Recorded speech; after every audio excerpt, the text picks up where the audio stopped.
Marcus Reed, a black lawyer in a crisp suit, steps onto the Silver Crescent train in Chicago, clutching his first-class ticket to New York. He eases into his seat, but a shrill voice slices the air. "You don't belong here." Clara Henshaw, a white attendant, charges at him, accusing him of theft. She yanks his arm, dragging him toward the exit as passengers stare. The train jolts forward, leaving Marcus dangling off the platform, humiliated. What's next for a man already pushed too far? Hey, where are you watching from?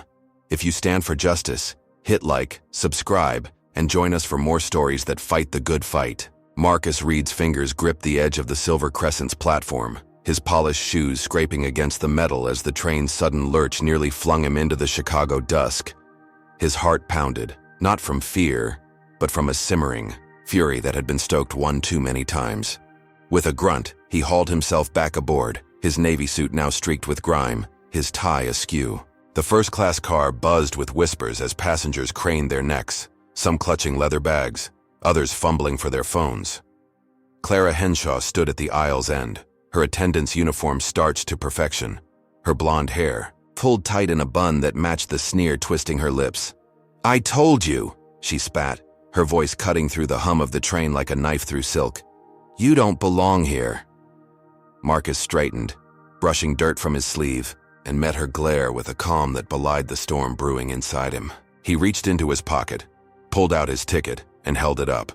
The bold print of first class seat 7B glinting under the cabin lights.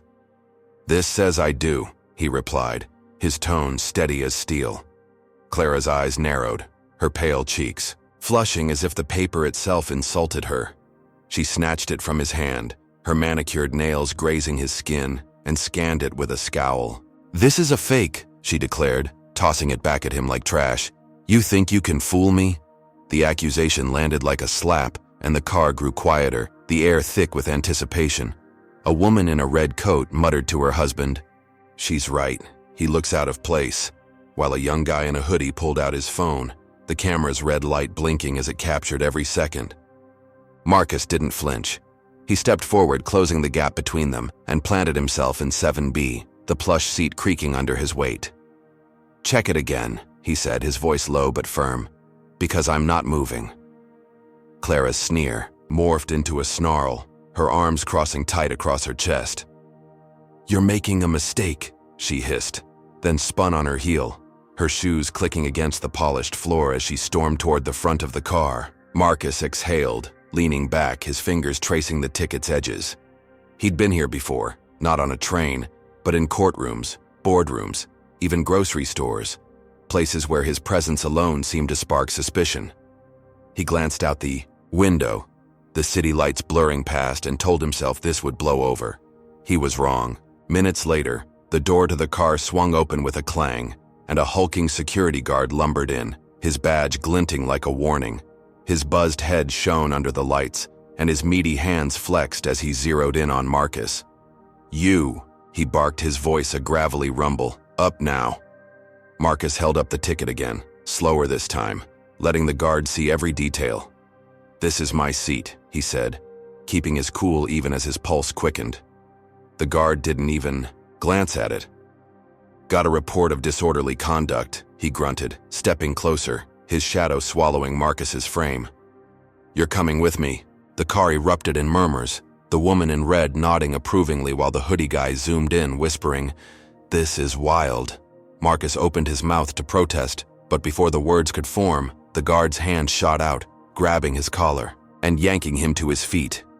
The ticket fluttered to the floor, and in one swift motion, the guard slammed Marcus against the window, the glass shuddering from the impact. Pain flared through his shoulder, but he bit it back, his jaw clenched tight. "I'm not resisting," he said, loud enough for the phones to catch it. The guard smirked, an ugly twist of his lips, and pulled out a pair of cuffs. "Doesn't matter," he muttered, snapping the metal around Marcus's wrists. The cold steel bit into his skin, and he felt a trickle of warmth, blood welling up where the edges dug too deep. Passengers gasped, some turning away, others leaning closer, their screens glowing with the unfolding drama. Clara reappeared, hovering at the guard's elbow, her eyes glinting with triumph.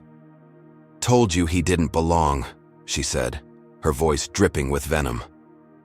The guard tightened the cuffs another notch, deliberately slow, and leaned in close, his breath hot against Marcus's ear. "Should have stayed in your place, boy," he whispered, the slur slicing through the air like a blade. Marcus's stomach twisted, but he kept his face blank, refusing to give them the reaction they craved. The guard hauled him toward the door, his boots thudding against the carpet, and Marcus stumbled, his wrists screaming from the pressure.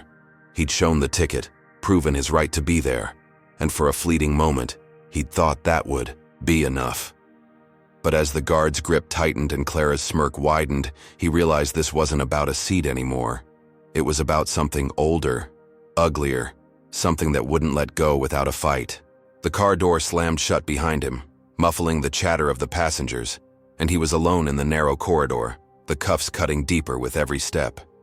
He'd stood his ground, but the cost was already climbing, and the train hadn't even left Illinois yet.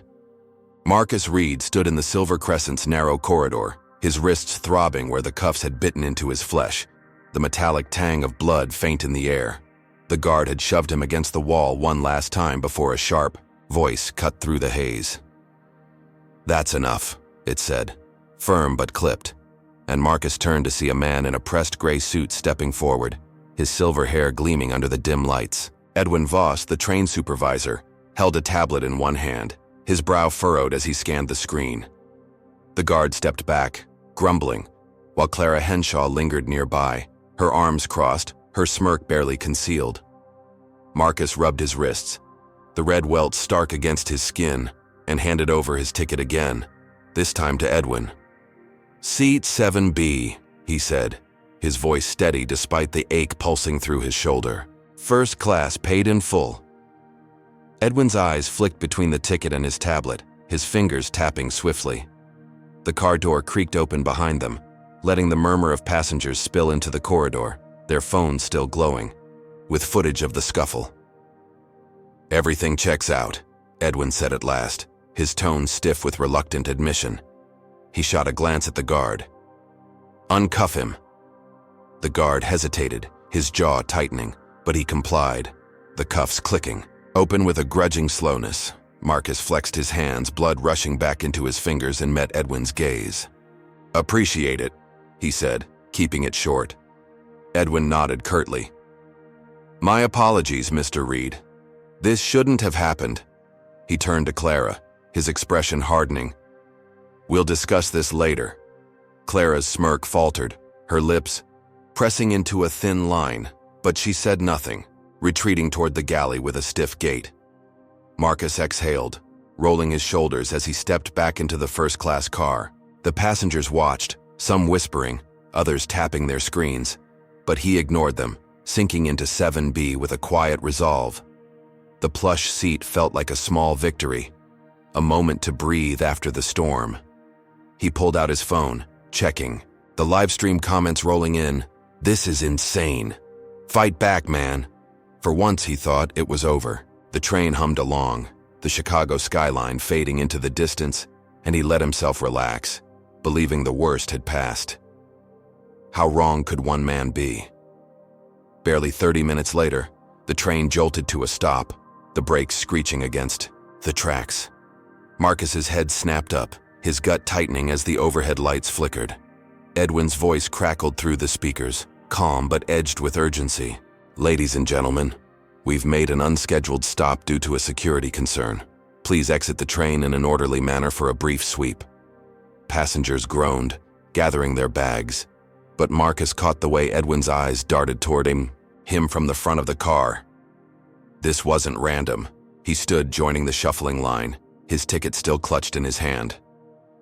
Outside, the platform was a small, desolate stretch of concrete somewhere in Indiana, the night air biting at his skin. Uniformed security swarmed the area, their flashlights slicing through the dark. Edwin approached, flanked by two guards, his face a mask of professionalism. "Mr. Reed," he said, voice low, "we received an anonymous tip that you're a threat. We need to search you." Marcus's jaw clenched, but he nodded, spreading his arms. "Go ahead." The guards patted him down, rougher than necessary, their hands digging into his pockets, his bag, even his shoes. Nothing. No weapons, no contraband, just his phone, wallet, and a pack of gum. Edwin's frown deepened, confusion flickering in his eyes, but before he could speak, Clara emerged from the crowd, her voice cutting through the chatter. "I saw him with something earlier," she said, loud enough for everyone to hear. "A blade, maybe. He's dangerous." The lie hung in the air, bold and shameless, and Marcus's blood ran cold. Passengers turned, their murmurs growing sharper. Some backing away, others nodding like they'd expected this all along. "She's lying," Marcus said, his voice rising just enough to carry. "Check the footage. I've been searched already." Edwin hesitated, glancing at Clara. Then, back at Marcus. "We have to follow protocol," he muttered, motioning the guards to isolate him. They shoved Marcus toward a corner of the platform, away from the others, his bag dumped open on the ground, contents scattered in the dirt. He stood there, hands in his pockets, watching as they tore through his belongings, the live stream still running on his phone, now propped against a bench. The comments exploded. "This is rigged. She's framing him." Minutes dragged into an eternity, the guards finding nothing, their grunts of frustration echoing in the night. Edwin finally waved them off, his shoulders slumping. "Clear," he said, avoiding Marcus's eyes. "You can reboard." Marcus gathered his things, his suit now wrinkled beyond repair, and stepped back onto the train, the weight of every stare pressing against him. He settled into 7B again, his chest tight with a mix of relief and dread. He'd beaten the search, proven her wrong again. But as the train rolled forward, Clara lingered near the galley, her smirk returning, sharper. This time. "You think you're smart," she whispered just loud enough for him to hear. "But I'm not done with you yet." Her words slithered into his mind, a promise of something worse lurking ahead. He'd won this round, or so it seemed, but the victory tasted hollow, tainted by the glint in her eyes. What kind of game was she playing, and how far would she go to win it? Hey folks, what do you think about Clara's move here? Comment 1 if you think she's crossed a line that can't be uncrossed, or 2 if you believe Marcus should have fought harder right then. If this kind of injustice fires you up, smash that like button, hit subscribe, and stick with us for the next twist. You won't believe what's coming. So, how much deeper can this trap get for Marcus before he breaks free? Or does he? Marcus Reed sank into seat 7B, the Silver Crescent's plush cushion a fleeting comfort against the sting of his bruised wrists, and the memory of Clara Henshaw's smirk.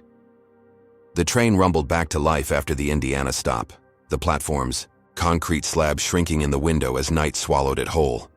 His phone buzzed against his thigh, the live stream still trickling with comments, but he ignored it, rubbing his temples to ease the pounding in his skull. The search had cleared him. Edwin's reluctant nod had sent him back aboard, and for a moment he let himself believe the worst was behind him.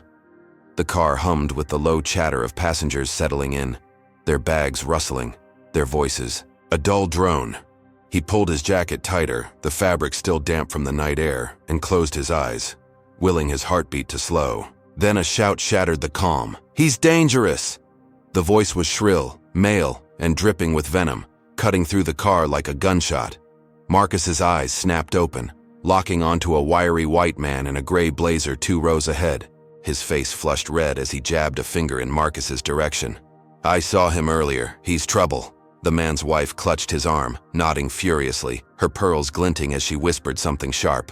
Marcus sat up straighter, his gut twisting. But before he could speak, Clara materialized at the man's side, her uniform pristine, her expression a mask of fake concern. "I told you," she said, loud enough for the whole car to hear. "He doesn't belong here." Her words were a match to dry grass, and the car ignited.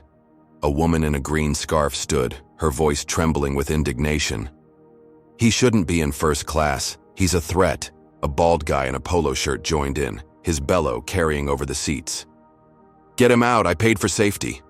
Whispers turned to shouts, a chorus of slurs rising like a wave. "Thug! Lowlife!" Marcus's jaw tightened, his hands curling, into fists, but he stayed seated, his eyes darting to the phones now pointed his way. red lights blinking in the dimness. He pulled out his own device, hitting record, his voice steady as he spoke into it. "I've got a valid ticket. I've been searched. This is harassment." The gray blazer man lunged forward, his face inches from Marcus's, spit flying as he yelled, "You're a liar!" Clara stepped closer, her lips curling into a thin, triumphant smile, and murmured something to the man that made his eyes gleam. Then it happened. A scalding splash hit Marcus's arm, coffee arcing from a paper cup hurled by a teenage kid egged on by the crowd.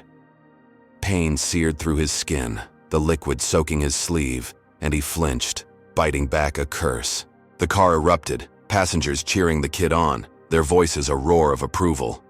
"That's right. Show him!" Marcus wiped his arm, the burn throbbing, and stood, towering over the chaos. "I'm not moving," he said, his voice cutting through the noise like a blade. "You've got no proof, just hate." The gray blazer man shoved past Clara, his chest puffed out, and the mob surged, a dozen hands reaching, voices overlapping in a frenzy. "Out! Out! Out!" Someone yanked at his jacket, tearing the seam, while another kicked his bag across the aisle. Marcus held his ground, his phone steady, capturing every snarl, every shove. Clara hovered at the edge, her arms crossed, her eyes glinting with glee as the conductor, a wiry guy named Paul with a clipboard, pushed through the throng. "Enough!" Paul shouted, but his voice shook, his eyes flickering nervously between Marcus and the mob. "We can't have this," he muttered, then turned to Marcus, his tone apologetic but firm. "For your safety, I'm moving you." Marcus shook his head, planting his feet. "I'm staying. This is my seat. My—" Paul hesitated, sweat beading on his forehead, but the crowd's chants grew louder, fists banging on seat backs. "Do your job." "Get him out," Paul sighed, gesturing to a side door. "Storage car, just till they calm down." Marcus's stomach sank, but he saw no choice, the mob's fury a wall closing in. He grabbed his bag, still filming, and followed Paul, the crowd parting with smug grins. The storage car was a cramped, windowless box, shelves stacked with linens and crates, the air thick with dust. Paul locked the door behind him, muttering, "Sorry, man," before disappearing. Marcus leaned against a crate, his burned arm pulsing, his breath ragged. He'd held his seat, defied them, but now he was caged, the victory snatched away. Then a shadow moved outside the door, and Clara's voice slithered through the crack, low and venomous. "You'll never ride first class again," she whispered, her words a promise wrapped in spite. "This is just the start." The lock clicked, sealing him in, and Marcus's fists clenched, his phone still recording as the train rocked forward. The mob had won this round, or so they thought, but Clara's taunt echoed in his skull, a warning of darker moves ahead. He'd faced down their hate, but the cost was this suffocating cell, and the fight was far from over. Marcus Reed sat on a crate in the Silver Crescent storage car, the air heavy with the scent of stale linens and dust, his burned arm throbbing under the damp sleeve of his suit.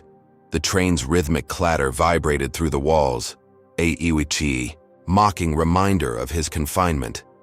His phone rested on a shelf, the live stream still running, its battery bar glowing a stubborn green as comments scrolled, "This is outrageous. They can't do this." He flexed his wrists, the welts from the cuffs now crusted with dried blood, and replayed Clara Henshaw's parting shot in his mind. "You'll never ride first class again." The words gnawed at him, a threat too specific to ignore. He leaned forward, elbows on his knees, and stared at the locked door, the faint hum of the first-class car seeping through. He'd faced the mob, held his ground, and now he was stuck here. But he wasn't done. He tapped his phone, boosting the live stream's audio, and spoke into it, his voice low and firm. "They locked me in here after a fake search and a passenger riot. My ticket's valid, but they don't care. This is what happens when you challenge them." The comments surged, a flood of outrage lighting up the screen, and he felt a flicker of hope. If enough people saw this, they'd have to let him out. Minutes stretched into an hour, the train rocking through the night, and then the lock clicked. The door swung open, revealing Paul, the wiry conductor, his clipboard clutched tight. "You're clear," he said, avoiding Marcus's eyes. Publix, making noise online. Come back to your seat. Marcus stood, grabbing his bag, the weight of his phone a lifeline in his pocket.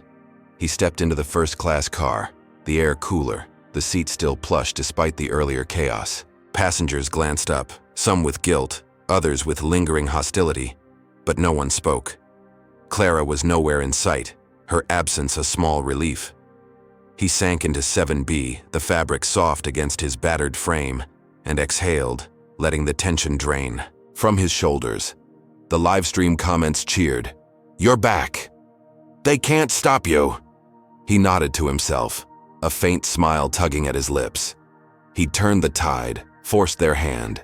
The train rolled on, the windows dark with rural shadows, and he thought just for a moment that he'd won. Then the brakes squealed, the car lurching to a stop at a small station bathed in flickering sodium lights. Marcus's head snapped, up, his pulse spiking as heavy boots thudded outside. The door burst open and 3 cops stormed in, their badges glinting, their faces hard. "Marcus Reed," the lead one barked, a stocky guy with a buzz cut and a sneer. "You're under arrest." Marcus blinked, his hands raising instinctively. "For what?" he demanded, standing slow to keep them calm. The cop stepped closer, his breath sour with coffee. "Stealing valuables from first class, we've got evidence." Marcus's stomach dropped, his mind racing. "That's impossible," he said, his voice steady despite the dread clawing at him. "I've been locked up half the trip." The cop smirked, pulling a gold watch from his pocket, its face scratched but gleaming. "Found this in your bag." Marcus stared, his blood turning to ice. He'd never seen it before, never touched it. The passengers stirred, whispers rippling. Through the car, and he caught the gray blazer man from earlier nodding smugly, his wife clutching her purse like she'd won a prize. "That's mine," the man called, his voice smug. He took it during the commotion. Marcus shook his head, his fists clenching. "I didn't take anything. Check my live stream, it's all there." The cop waved him off, snapping cuffs on his wrists, the metal colder and tighter than before. "Tell it to the judge," he grunted, yanking Marcus toward the door. The other 2 cops flanked him, their grips bruising as they hauled him onto the platform. Marcus twisted, glimpsing Clara through the window, her silhouette sharp against the galley light. She didn't move, didn't gloat, but he knew. She'd planted it, slipped the watch into his bag during the mob chaos when his things were scattered. The pieces clicked, her absence after the storage car, her whispered threat. This was her move, calculated and cruel. The lead cop shoved him against a squad car, the steel frame digging into his ribs, and Marcus bit back a wince. "You've got the wrong guy," he said, loud enough for the passengers craning from the train to hear. "This is a setup." The cop laughed, a harsh bark, and leaned in close, his voice dropping to a hiss. "My cousin Clara says hi." Marcus's breath caught, the connection slamming into him like a fist. Family ties, that's how she'd pulled this off. The cop's buddies were in on it, their smirks mirroring his, and the watch was just the start. They shoved him into the car, the door slamming shut, and the train pulled away, leaving him in the flickering light of a nowhere station. His phone, still live streaming from his pocket, buzzed faintly, the comments a lifeline he couldn't reach. They framed him. "This is sick." He'd escaped the storage car, reclaimed his seat, and now he was here, cuffed again, the victory ash in his mouth.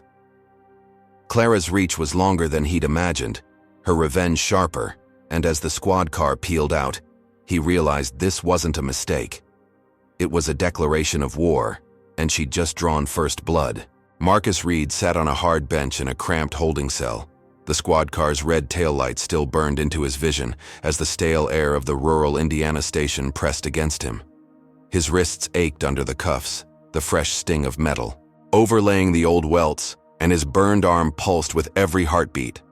The gold watch, a prop in Clara Henshaw's twisted game, sat in an evidence bag somewhere beyond the bars, a lie he couldn't touch. His phone, confiscated but still live streaming from his pocket until the battery died, had caught the cop's taunt. "My cousin Clara says hi." That family tie was the key, and Marcus, A lawyer with 8 years under his belt knew how to use it. The cell door clanked open and a deputy with a lazy slouch tossed him a clipboard. "Hearing's in 10, he grunted, then shuffled off. Marcus stood, his suit wrinkled and torn, but his mind sharp as ever. He'd represent himself, turn their setup into his weapon. The courtroom was a squat, wood-paneled box. The judge, a wiry woman with gray curls and a no-nonsense stare, her nameplate reading Judge Harrow. The prosecutor, a thin man with a nasal voice, laid out the charge. Theft of a first-class passenger's watch, supported by the gray blazer man's testimony and the cop's discovery. Marcus rose, his voice steady despite the bruises, blooming across his ribs. "Your Honor, I'm Marcus Reed, attorney at law, and I'm innocent. This is a frame-up rooted in racial bias, and I've got proof." He held up a USB drive, a backup of his live stream he'd kept in his bag, retrieved during booking. Judge Harrow's eyes narrowed, but she nodded. "Proceed." The room hushed as Marcus plugged the drive into a court laptop, projecting the footage onto a screen. The mob chaos flickered to life, passengers hurling slurs and coffee, his bag kicked across the aisle, then the storage car, Clara's whispered threat, and finally the arrest, the cop's sneer clear as day. "That's Officer Henshaw," Marcus said, pointing. "Clara Henshaw's cousin. She planted the watch during the riot and he made sure I paid for it." The gray blazer man squirmed in the witness box, his wife clutching her pearls tighter. The prosecutor sputtered, "This is circumstantial." But Judge Harrow leaned forward, her gaze piercing. "I see a pattern," she said, her voice cutting through the room. "Officer Henshaw, step up." The stocky cop shuffled forward, his smirk gone, replaced by a twitchy frown. "You're related to the train attendant?" she asked. He mumbled, "Yeah, but that's got nothing to do with it." Marcus jumped in, calm but relentless. "It's everything. She orchestrated this to punish me for sitting in first class, a seat I legally own." The footage rolled again, Clara's silhouette at the galley window, the cop's taunt echoing. Judge Harrow's gavel cracked down. "Charges dropped," she snapped, then turned to the cop. "You're lucky I don't haul you in for perjury. Get out." The prosecutor slumped. The gray blazer man shrank in his seat, and Marcus exhaled, a weight lifting off his chest. He walked out of the station, the late morning sun harsh against his battered frame, his suit a ruin, but his spirit intact. Clara's scheme had crumbled, her cousin exposed, and he was free. He caught the next, Silver Crescent, boarding with a new ticket, the platform buzzing with passengers who'd seen the live stream's end. He won. Justice served. He sank into 7B, the familiar plush seat a hard-earned throne, and let himself smile. The train rolled east, the fields blurring past, and he thought he'd beaten her at her own game. Then a new conductor, a lanky guy with a pinched face, approached holding a crisp envelope. "Mr. Reed," he said, his tone flat. "This came from the company." Marcus tore it open, his pulse quickening as he read the typed words. "Due to recent events, your ticket has been canceled. Please vacate your seat at the next stop." His smile vanished, replaced by a cold fury. Clara wasn't on this train, but her shadow loomed large. He called the ticket office, demanding answers, and a clerk stammered, "It's from higher up, sir. A record change." Marcus's mind raced, piecing it together. Clara had bribed someone, slipped cash to a desk jockey to erase his booking, turning his courtroom win into dust. The conductor hovered, insistent. "Next stop, sir." Marcus gripped the armrest, his knuckles whitening. He'd faced her in court, torn her plan apart, and now she'd struck back, silent and sinister, with a move he couldn't fight here. The train slowed, the platform nearing, and he stood, bag in hand, the taste of victory souring fast. She'd lost the battle but rigged the war, and he was out of moves for now. "Hey, what do you make of Marcus turning the tables like that? Comment 1 if you think he's got the grit to keep fighting Clara's dirty tricks, or 2 if you reckon she's got him cornered this time. If you're rooting for him to claw his way back, hit that like button, subscribe, and stick around for the next blow in this wild ride. So, what's Clara cooking up now that she's pulled the rug out from under him again? Marcus Reed stepped off the Silver Crescent at a desolate platform somewhere in Ohio, The forged eviction notice crumpled in his fist, the night air biting at his torn suit. The train's taillights vanished into the dark, leaving him stranded. Under a flickering bulb, the hum of crickets his only company. His phone buzzed faintly, the battery clinging to life after the courtroom live stream. Comments still trickling in. "They can't do this." "Fight back, Marcus." He'd beaten. Clara Henshaw in court exposed her cousin's lies, but her bribery had ripped his seat away, a silent gut punch he hadn't seen coming. He slung his bag over his shoulder, the burn on his arm a dull ache, and started toward the station's lone bench, figuring he'd catch the next train. The platform was empty, the ticket office shuttered, and he sank onto the wood, his breath fogging in the chill. He pulled out his phone, tapping out a quick update. "They canceled my ticket, but I'm not done." The post went live, and he leaned back, exhaustion tugging at his bones. He'd proven his point, hadn't he? The world was watching, cheering him on. Maybe that was enough. Then headlights flared in the distance, a pickup truck roaring down a dirt road, its engine a low growl that snapped him alert. He stood, squinting as the truck screeched to a halt, dust swirling around 3 figures climbing out. The biggest, one lumbered forward, a hulking silhouette in a sheriff's jacket, his face shadowed but familiar. The buzz-cut cop from the arrest, Clara's cousin. "Well, well," the deputy drawled, his voice thick with menace. "Thought you'd slink away after that stunt?" Marcus's pulse spiked, his bag dropping to the ground as 2 more stepped up, roughnecks in flannel and boots, their fists already clenched. "I'm not looking for trouble," Marcus said, hands up, but his voice stayed firm. The deputy smirked, cracking his knuckles. "Too late for that, boy." The word hit like a slap, and before Marcus could move, the deputy lunged, slamming him against the station wall, the wood splintering under the impact. Pain exploded in his back, air rushing from his lungs, and the 2 thugs closed in, their boots crunching gravel. "Clara sends her regards," the deputy snarled, driving a fist into Marcus's gut. He doubled over, gasping, but swung back, his knuckles clipping the deputy's jaw. The big man staggered, spitting blood, and roared, "Get him!" The thugs pounced, one grabbing Marcus's arms, the other landing a boot in his ribs, the crack of bone sharp in the night. Marcus twisted, adrenaline surging, and headbutted the arm grabber, breaking free as the man howled, clutching a busted nose. He stumbled back, blood streaming from his lip, and faced the deputy, who pulled a baton from his belt, its black steel gleaming. "You don't learn, do you?" the deputy hissed, swinging hard. Marcus ducked, the baton smashing the bench. Instead, wood shards flying, and he tackled the deputy, driving him into the dirt. They rolled, fists flying, gravel cutting into Marcus's palms, until he pinned the big man, slamming his head against the ground. The deputy groaned, dazed, and Marcus staggered up, panting, his suit a bloody mess. The other 2 hesitated, then charged, one swinging a chain that whistled past Marcus's ear. He dodged, grabbing a plank from the wrecked bench, and swung, cracking it across the chain guy's knee. The man crumpled, screaming, and Marcus turned, ready for the last one, who bolted back to the truck, yelling, "He's crazy!" The deputy scrambled up, wiping blood from his chin, and sneered, "This ain't over," before limping to the truck. The engine roared, tires spinning as they peeled out, leaving Marcus alone, chest heaving, the night swallowing their taillights. He spat blood onto the gravel, his ribs screaming with every breath, and limped to the station wall, sliding down it. He'd fought them off, survived, a win carved in bruises and grit.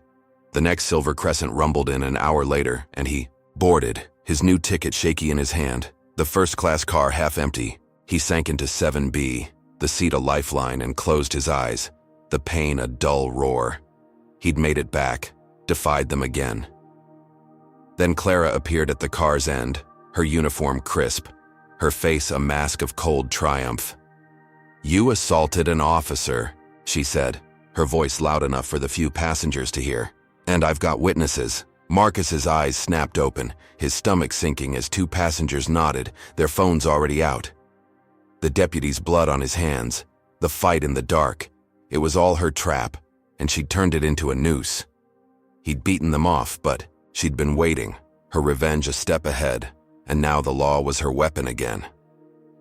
The train rolled on, the night endless, and Marcus realized she'd never stop, not until he was broken or gone. Marcus Reed slumped in seat 7B of the Silver Crescent, his ribs aching from the midnight beating, blood crusted on his knuckles and staining his torn suit. The train's hum was a dull roar in his ears, drowning out the faint whispers of passengers, eyeing him warily. Clara Henshaw stood at the car's end, her uniform pristine, her accusation still ringing. "You assaulted an officer." Her voice had sliced through the quiet, and two passengers, a middle-aged woman in a blue shawl and a guy with a buzzed head, nodded like they'd rehearsed it, their phones already recording. Marcus's head throbbed, his vision blurring from exhaustion, but he met her gaze, his jaw tight. "You set that up," he said, loud enough for the car to hear. "Your cousin ambushed me." Clara's lips twitched, a flicker of triumph, but she stayed silent, letting the passengers' murmurs fill the void. The train rolled on, the night stretching endless, until it screeched to a stop at a small Ohio station, the platform swarming with flashing lights. 4 cops burst in, their boots pounding the carpet, the deputy from the ambush at the lead, his jaw bruised, his eyes blazing. "Marcus Reed," he barked. "You're under arrest for assaulting an officer." Marcus stood, hands up, his voice steady despite the pain lancing his side. "Check the footage," he said, nodding to his phone, now dead in his pocket. "It's self-defense." The deputy smirked, yanking his arms behind him, cuffs snapping tight, the metal biting into his raw wrists. "Tell it to the judge," he growled, shoving Marcus toward the door. The passengers watched, some filming, others turning away, and Clara followed, her steps light, her face a mask of satisfaction. The station's holding cell was a concrete box, the air thick with mildew, and Marcus paced, his mind racing. He'd fought off the ambush, made it back to the train, but Clara had turned it against him, her witnesses primed, her cousin's badge a shield. Hours later, they hauled him to a makeshift courtroom, a dingy room with peeling paint and a judge, in a rumpled robe, his bald head gleaming under fluorescent lights. The deputy testified first, his voice dripping with venom. "He attacked me unprovoked, broke my jaw." The 2 passengers echoed him, the woman clutching her shawl, claiming, "I saw him swing first," while the guy nodded. "He's violent, no question." Marcus rose, his suit a bloody wreck, and faced the judge. "I'm Marcus Reed, attorney, and this is a lie. They ambushed me, 3 against 1, and I defended myself. Clara Henshaw's behind it. Her cousin's the deputy." The judge, tired man named Grayson, squinted at him, then at the deputy. "Evidence?" Marcus pulled his dead phone from his bag, retrieved during booking, and plugged it into a court outlet. The live stream flickered on, shaky footage of the truck roaring up, the deputy's snarl, the baton swinging. The room stilled, the deputy shifting in his seat, Clara's silhouette absent, but her influence screaming through every frame. "That's him," Marcus said, pointing. "Family ties to the attendant who's been targeting me since Chicago." The jury, a mix of locals with weathered faces, leaned forward, their eyes flickering between the screen and the deputy. Grayson rubbed, his chin then turned to the deputy. "You're related to her?" The deputy shrugged, his bruise darkening. "So what? He still hit me."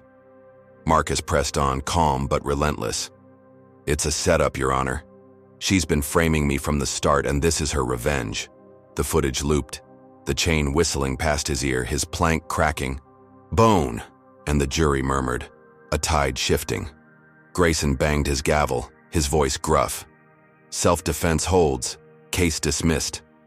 The deputy cursed, slamming a fist on the table, and the passengers shrank back, their phones lowering. Marcus exhaled, the cuffs falling away, and walked out, the morning sun blinding against his battered frame. He'd torn her trap apart, won again. The next Silver Crescent rolled in, and he boarded, ticket in hand, sinking into 7B with a groan, his body a map of bruises, but his spirit unbroken. Passengers whispered, some filming, others posting, "He's free. Clara's done." He closed his eyes, the train lurching east, thinking he'd finally outmaneuvered her. Then his phone buzzed, a text from an unknown number. Silver. Crescent regrets to inform you your ticket privileges are suspended. You're a liability. Vacate at the next stop. His stomach dropped, his victory curdling. He called the company, voice tight, and a clerk stammered, "It's from corporate, sir. No appeal." Marcus's mind raced, the pieces snapping into place. Clara's uncle, a railroad exec, had stepped in, his influence a sledgehammer where her cousin's fists failed. The conductor approached, apologetic but firm. "Next stop, sir." Marcus stood, bag slung over his shoulder, the car spinning as passengers filmed, outrage exploding online. They blacklisted him. This is insane. He stepped onto a remote Pennsylvania platform, the train pulling away, leaving him, penniless under a gray sky. Clara hadn't been there, but her uncle's move was a masterstroke, a nationwide ban that crushed his win into dust. He'd beaten the trial, but they'd railroaded him out of the system, and now he was stranded. The fight far from over. Marcus Reed stood alone on a windswept Pennsylvania platform, the Silver Crescent's taillights fading into the gray dawn, his blacklisted ticket a useless scrap in his pocket. His suit hung in tatters, blood and dirt caked across the fabric, his ribs a dull ache from the ambush, his burned arm a constant throb. The text from the railroad company echoed in his skull. "You're a liability." Clara Henshaw's uncle had swung the axe, cutting him off from every train in the system, a move that turned his courtroom win into a hollow echo. His phone buzzed faintly, the battery clinging to a sliver of life. Live stream comments still, rolling, "They can't get away with this. Marcus, keep going." He clenched his fists, the cold biting his knuckles, and scanned the empty station. Its ticket booth shuttered, the wind howling through cracked windows. He wasn't done, not by a long shot. A freight train rumbled in the distance, its horn, a low wail, and Marcus's eyes narrowed. If they wouldn't let him ride first class, he'd find another way. He slipped into the shadows, his bag slung tight, and darted toward the tracks, the gravel crunching under his shoes. The freight cars loomed, rusted giants stacked with crates, and he spotted a gap between two, the train slowing just enough. He leapt, grabbing a ladder, his bruised hands screaming as he hauled himself aboard. The car rocked, the wind whipping his face, and he wedged himself behind a tarp, heart pounding. Security lights swept the yard, beams cutting through the gloom, but he stayed low, the train lurching forward, carrying him east. His phone trembled in his hand, and he tapped out a plea. "Blacklisted, sneaking on a freight. Need help." The live stream flickered, comments exploding. "You're a legend. Stay safe." Within minutes, supporters sent cash through an app, their messages a lifeline. "Buy a ticket, man." "We've got you." Marcus exhaled, the tarp flapping against his cheek, and waited as the train rolled into a larger depot, its platform buzzing with workers. He slipped off, dodging a guard's flashlight, and used the cash to buy a ticket under an alias, James Carter, his lawyer's brain spinning aliases like second nature. The next Silver Crescent gleamed at the station, and he boarded head down, the first-class car a familiar haven. He sank into 7B, the seat a quiet triumph, his new ticket crisp in his pocket. Passengers glanced his way, some filming, others posting. "He's back. They can't stop him." The train pulled out, the night deepening, and Marcus let himself breathe, thinking he'd outsmarted them. He'd turned their ban into a loophole, slipped through their net. Then the car grew quiet, too quiet, and a chill crawled up his spine. At midnight, the train slowed through a rural stretch, the windows black with forest shadows, and shouts erupted outside. The door banged open, and 6 men stormed in, vigilantes in trucker hats and denim, their faces twisted with rage, bats and chains swinging in their hands. "There's the thief!" one bellowed, a hulking guy with a patchy beard, his bat raised. Marcus bolted up, his ribs protesting, and grabbed his bag, adrenaline surging. "I've got a ticket," he shouted, holding it high. But they didn't care, their eyes wild, their voices a chorus of hate. "You don't belong here. Get him!" The passengers shrank back, some filming, others frozen, and Marcus dodged a bat swing, the wood splintering a seat back. He ducked into the aisle, the chain guy lunging, the lynx grazing his shoulder, tearing fabric and skin. "Clara's uncle sent us," the bearded one snarled, swinging again, and Marcus's blood ran cold. The exec hadn't stopped at a blacklist. He'd unleashed a mob, a new level of vengeance. Marcus sprinted for the bathroom, the car a blur of screams and crashing metal, and slammed the door, locking it as fists pounded the wood. His phone buzzed, the live stream catching glimpses through the chaos, comments frantic. "They're gonna kill him. Where's security?" The door buckled, splinters flying, and Marcus braced it with his shoulder, his breath ragged. He'd hacked their system, reclaimed his seat. But Clara's uncle had hacked something worse, a database breach exposing his alias, turning his escape into a trap. The vigilantes roared outside, their weapons smashing, and Marcus gripped the sink, his mind racing for a way out as the train rocked on, the night of cage closing in. Hey, what do you think of Marcus pulling off that freight stunt? Comment 1 if you're cheering his guts to sneak back aboard, or 2 if you think he's pushed his luck too far now. If this kind of raw fight for justice hooks you, smash that like button, hit subscribe, and stay with us for the next brutal turn.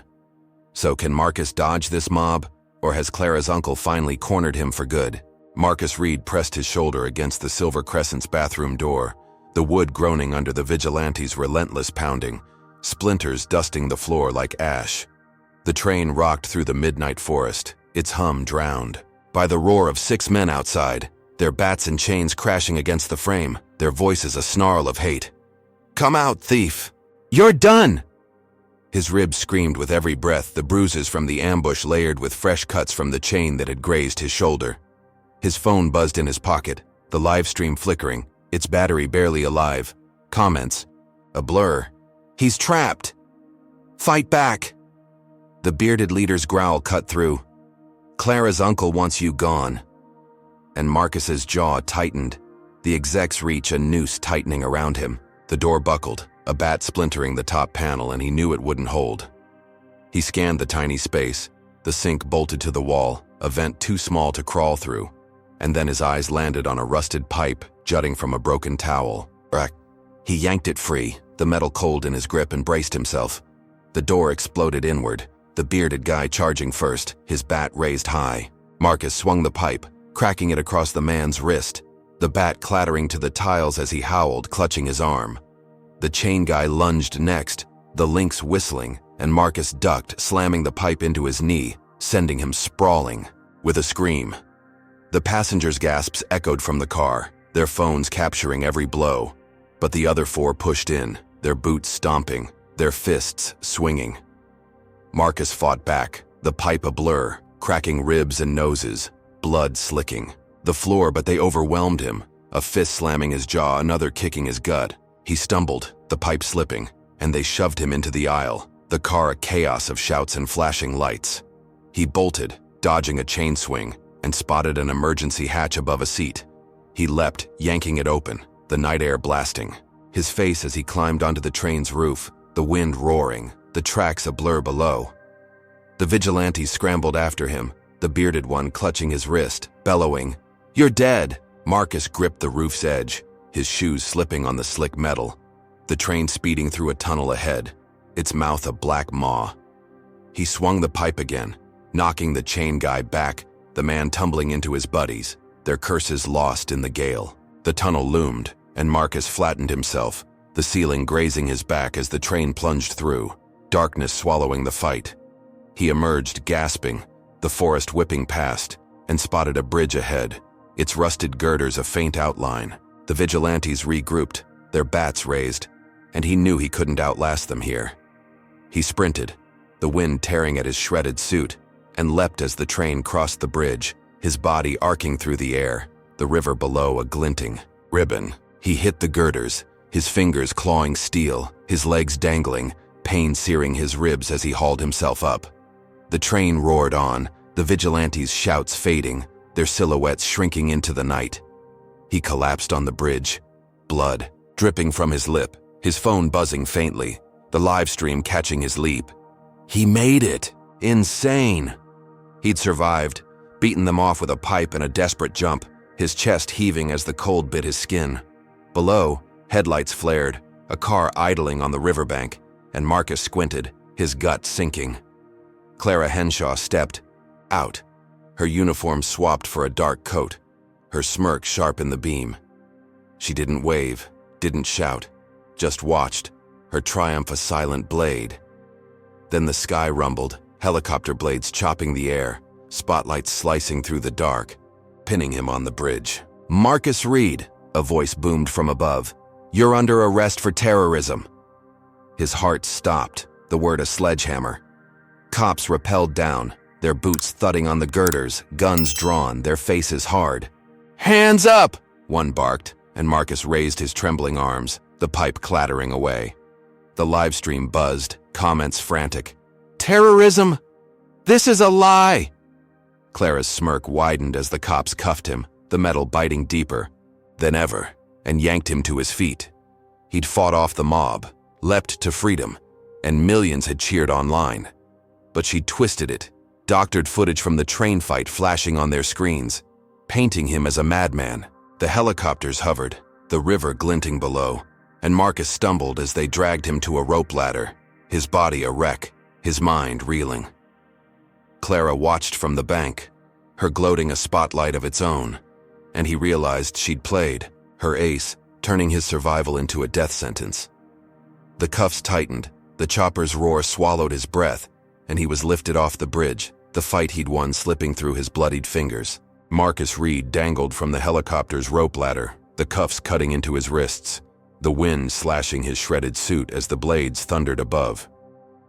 The bridge shrank below, Clara Henshaw's smirk a fleeting gleam on the riverbank, before the spotlight swallowed her. The cops' boots clomped on the girders, their guns trained on him, the word terrorism still ringing in his ears like a death knell. His phone, confiscated mid-livestream, had caught the rooftop fight, the leap, and now buzzed uselessly in a cop's pocket, its final frames sparking chaos online. "They're framing him. This can't stand." The chopper banked hard, hauling him into its belly, and a burly officer slammed him onto a bench, his ribs screaming from the impact. "You're done, Reed," the officer growled, his badge glinting Sergeant Lyle. Marcus met his glare, blood trickling from his lip, and said, "You've got nothing real on me." Lyle smirked, shoving doctored footage on a tablet under his nose. The train fight edited to show Marcus swinging first, a wild-eyed attacker. "This says different," he spat, and Marcus's stomach twisted, Clara's handiwork clear as day. They landed at a rural airstrip, shoving him into a van, the cuffs chafing his raw skin, and drove to a concrete lockup, its bars cold and unyielding. He sat on a cot, his body a map of bruises, and surrendered, hands up, knowing resistance now would bury him deeper. The cell door clanged shut, the echo a tombstone, but outside the world erupted. His live stream, cut short, had gone viral, millions watching the bridge leap, the helicopters, the guns, and the comments morphed into a roar. "Free Marcus! This is racism!" Protests flared in Chicago, New York, even the small towns. The train had passed, crowds chanting his name, signs scrawling "Justice for Reed." News vans swarmed the lockup, cameras rolling, and the railroad company's phones rang off the hook, execs scrambling as stock prices dipped. Clara's uncle, Harold Henshaw, faced a press mob, his slick suit rumpled, his voice cracking. "We're investigating." The pressure built, and 3 days later the company caved, reinstating Marcus's ticket privileges with a terse statement. "Due to public concern, we've reversed the suspension." The cell door swung open, a sheepish guard uncuffing him, muttering, "You're free to go."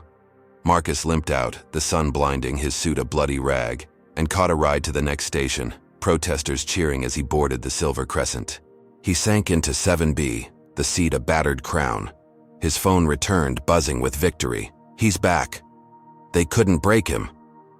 Harold resigned that night. A disgraceful exit splashed across headlines, and Marcus exhaled, the car quiet, passengers filming with awe. He'd survived the bridge, turned the tide, and the world had his back. Then the train shuddered to a halt, brakes squealing in the Pennsylvania dusk, and a conductor's voice crackled overhead. "Emergency stop. Bomb threat reported." Marcus's blood ran cold, his head snapping up as SWAT stormed aboard, their vests black, their rifles glinting. "Marcus Reed!" the lead shouted, a wiry guy with a buzz cut. "You're under arrest." Marcus stood, hands raised, his voice steady despite the dread clawing his chest. "For what now?" The SWAT guy smirked, holding up a tablet, a fake manifesto flashing. "Marcus Reed vows to bomb Silver Crescent for revenge." The passengers gasped, some filming, others scrambling back, and Marcus shook his head. "That's not mine." The SWAT team surged, tasers buzzing, and Clara emerged from the galley. Her coat swapped back for her uniform, her sneer sharper than ever. "I told you I'd win," she hissed, loud enough for the cameras, and the tasers fired, volts searing Marcus's chest. He collapsed, twitching, the car spinning, his phone slipping as comments screamed. "Another setup." "She's evil!" The SWAT hauled him up, cuffs snapping tight, and dragged him off. The manifesto a lie Clara had planted online, her counterattack a sledgehammer after his public win. Protests raged outside, horns blaring, but inside the van, Marcus slumped, his body broken, her triumph a chokehold. He'd rallied the world, forced the company's hand, but she'd struck back, her venom deeper, turning his freedom into a cage.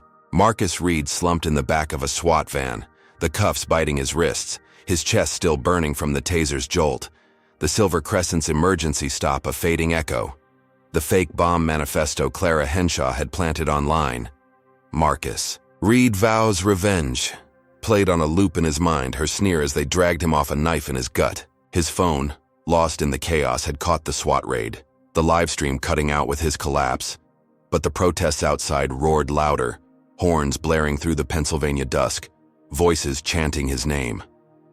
The van rocked over potholes, the SWAT team silent, their rifles glinting, and Marcus's head throbbed, blood crusting his lip from the bridge fight, his ribs a jagged ache. He'd rallied the world, forced the railroad to bend, but Clara had flipped it, her lie a guillotine dropping fast. The van screeched into a rural jail, a squat brick box under flickering lights, and they shoved him into a cell, the door slamming with a clang that rattled his skull. He sank onto the cot, his suit a bloody shred, and stared at the concrete, his breath shallow. Hours bled into days, the protests swelling, news helicopters buzzing overhead, their reports a lifeline.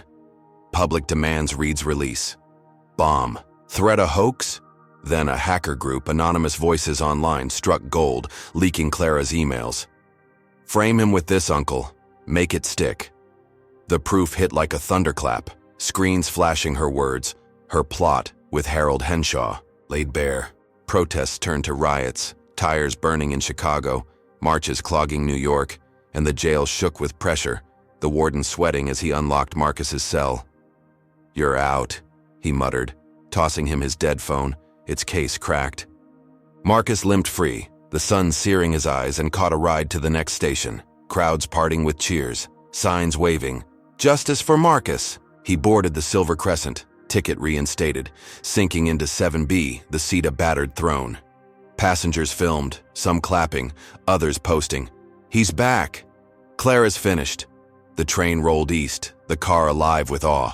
A woman, in a red scarf, pressing a water bottle into his hand, her smile soft. "You're a hero," she whispered, and Marcus nodded, his throat tight, the pain a dull roar. He'd broken her trap, the world's fury his shield, and Clara was nowhere, her uncle's career ash, justice tasting sweet. The train hummed through the night, the windows dark with forest, and Marcus leaned back, his eyes drifting shut, thinking he'd won. Finally. Fully. Then a shadow moved at the car's end, a figure in a black hoodie slipping through the galley door, unnoticed by the celebrating crowd. The train slowed at a quiet stop, a nowhere platform under a single bulb, and the figure stepped closer, a glint of steel flashing in their hand. Marcus's eyes snapped open, his gut lurching. But before he could shout, the gun barked, a silenced shot slicing the air. The bullet grazed his skull, a hot line of fire carving his temple, and he collapsed. Blood pooling on the carpet, his vision swimming. Passengers screamed, phones dropping, chaos erupting as the figure bolted, vanishing into the night. "He's hit!" a man yelled, kneeling beside him, pressing a scarf to the wound, the red fabric soaking fast. Marcus's pulse flickered, his breath shallow, the car spinning as voices overlapped. "Call help!" Who did this? Below the platform, Clara watched from a car, her dark coat blending with the shadows, her lips curling in a final vicious grin. Her uncle, disgraced and desperate, had hired the hitman, a last gasp of revenge after the emails leaked, and she'd guided it, her hand unseen but deadly. The train rocked, passengers scrambling, and Marcus lay still, blood seeping, his faint, pulse a thread in the storm. He'd toppled her system, won the world, but they'd struck back, a bullet to silence him, and Clara's gloating gaze burned into the dark, her triumph a grave dug deep. Marcus Reed woke to the sterile hum of a hospital room, the beep of machines piercing the fog in his skull, his temple a throbbing knot where the bullet had grazed him. His eyes fluttered open, the ceiling tiles a blurry white, his body heavy, under crisp sheets, tubes snaking from his arm. The Silver Crescent's chaos replayed in flashes, the silenced shot, the blood pooling, passengers screaming as the hitman fled. Pain lanced his ribs, his burned arm, every bruise from the past days screaming. But he was alive, his pulse steady, a miracle stitched together by surgeons. His phone sat dead on a tray, its cracked screen dark, but the world outside buzzed, news trickling through the walls. Reed survives assassination attempt. Railroad exec linked to hit. The door creaked, a nurse in blue scrub slipping in, her voice soft. "You're lucky, Mr. Reed. Cops caught the shooter an hour ago." Marcus turned his head, wincing, and croaked, "Who sent him?" She hesitated, then said, "He's talking. Says it was a guy named Henshaw." Clara's uncle, Harold, the disgraced exec, his final play after the email leak. Marcus's jaw tightened, the pieces clicking, but the nurse added, "They're arresting him now. And the attendant, Clara Henshaw, she's been fired, facing charges." He exhaled, a ragged breath, relief washing over him like rain. The hitman's confession unraveled their web. Harold cuffed in his mansion, Clara escorted from her apartment, her uniform swapped for a perp walk, her sneer gone, replaced by a scream as cameras flashed. "I did nothing wrong!" The hospital TV flickered on, news anchors dissecting it. Conspiracy to murder. Evidence overwhelming. Marcus sank back, the world righting itself, justice clawing through the muck. Then a doctor rolled him to a press room days later, his wheelchair a temporary cage, his suit traded for a gown, scars crisscrossing his skin. Reporters swarmed, mics thrusting, and he spoke, voice steady despite the rasp. "I exposed the railroad's rot, from Clara's bias to her uncle's hit. It's not just me, it's everyone they've crushed. We need reform, real change." The room erupted, questions flying, and the railroad's CEO, a gray-haired suit, named Ellison, stepped up, his face grim. "We're implementing it, Mr. Reed. New policies, oversight, training, all because of you." Marcus nodded, his eyes hard. The victory bittersweet but real. Then the twist hit. A bombshell no one saw coming. A hacker slipped into the feed, voice distorted. "Check the live stream, last frame." Marcus's phone, recovered and charged, lit up, the final footage rolling. Him collapsing, blood pooling, but his hand subtly tapping a code on the floor, a signal he'd planned. He'd orchestrated the leak, tipped the hackers days before, faking the collapse's severity to lure Clara and Harold into overreach. The hit was their mistake. His trap sprung, and the world gasped, reporters shouting, "He played them? Genius." Marcus leaned into the mic, his smile faint but steel. "I knew they'd go too far. I let them bury themselves." The room stilled, awe rippling, and Ellison stammered, "We'll meet your demands. A passenger council. All of it." Outside, Clara's perp walk replayed, her cuffs glinting, her screams drowned by cheers, Harold's mugshot beside hers. There, empire dust. Marcus rolled back to his room, the wheelchair creaking, his body scarred but unbroken, and stared out the window, the train tracks a distant line. He'd turned their bullet into his blade, toppled their system, and sparked a nationwide shift, reforms rolling out as other companies watched, trembling. The Silver Crescent rolled on somewhere, a symbol of his quiet, devastating triumph, and he vowed to keep fighting. The war won, but the scars a map of every battle. Marcus Reed's journey on the Silver Crescent teaches us that dignity isn't loud, it's steadfast. Facing relentless racial injustice, ejections, beatings, frame-ups, and a near-fatal bullet, he didn't scream or crumble.